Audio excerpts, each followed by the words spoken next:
हाथी का जन्म जंगल के लिए एक उत्सव होता है।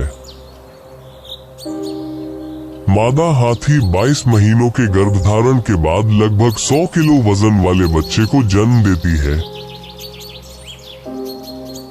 ये किसी भी स्थलीय जानवर में सबसे लंबा गर्भकाल है। जब एक हाथी का बच्चा पहली बार खड़ा होता है तो पूरा झुंड उसका स्वागत करता है। मां के साथ साथ आंटियां यानी अन्य मादा हाथी मिलकर उसकी देखभाल करती है। यही है हाथियों के परिवार का मातृप्रधान संबंध। हाथी का बचपन एक पाठशाला जैसा होता है। हर दिन एक नई सीख, लेकिन किताबों से नहीं, प्रकृति से। ये छोटे हाथी सीखते हैं जंगल में कैसे जीना है, पानी कहाँ मिलेगा, कौन सा पेड़ खाने योग्य है और किन जानवरों से बचना है।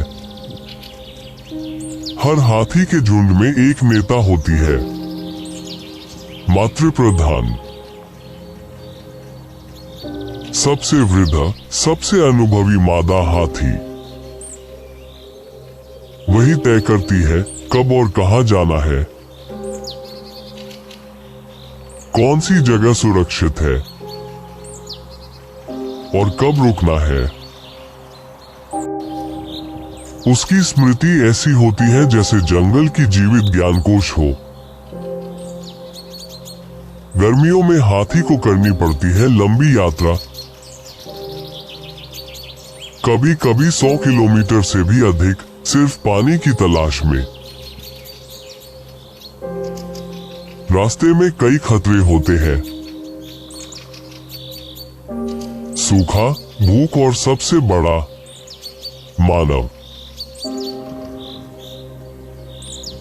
हाथी और मानव का रिश्ता हजारों वर्षों पुराना है। कभी साथी, कभी शत्रु। आज भी कुछ हाथी मानव के साथ कार्य करते हैं, जैसे जंगल के रक्षकों के साथी। लेकिन कई बार संघर्ष होता है जब हाथी खेतों में घुस जाते हैं और दोनों पक्षों को नुकसान होता है। आज हाथी संकट में है। उनके रहने की जगह कम हो रही है,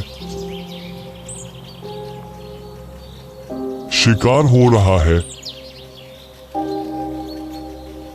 और मानव संघर्ष बढ़ रहा है। लेकिन उम्मीद अब भी बाकी है। वन्यजीव अभयारण्य, जैविक गलियारे और स्थानीय समुदाय सब मिलकर इस महान प्राणी को बचाने के लिए कार्य कर रहे हैं। हाथी का दिन बेहद व्यस्त होता है। वो दिन के 16 से 18 घंटे सिर्फ खाना खोजते हैं। रोजाना 150 किलो तक खाना, फिर थोड़ी थोड़ी नींद और बारिश में खेलना उनका सबसे प्रिय पल।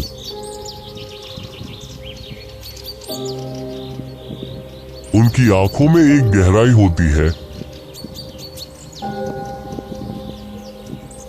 जैसे वो इस धरती के प्राचीन रक्षक हों। हाथी सिर्फ एक जानवर नहीं, एक संस्कृति है। प्रकृति की असली शक्ति का प्रतीक। जब तक जंगलों में हाथियों की गूंज रहेगी, तब तक धरती का संतुलन बना रहेगा।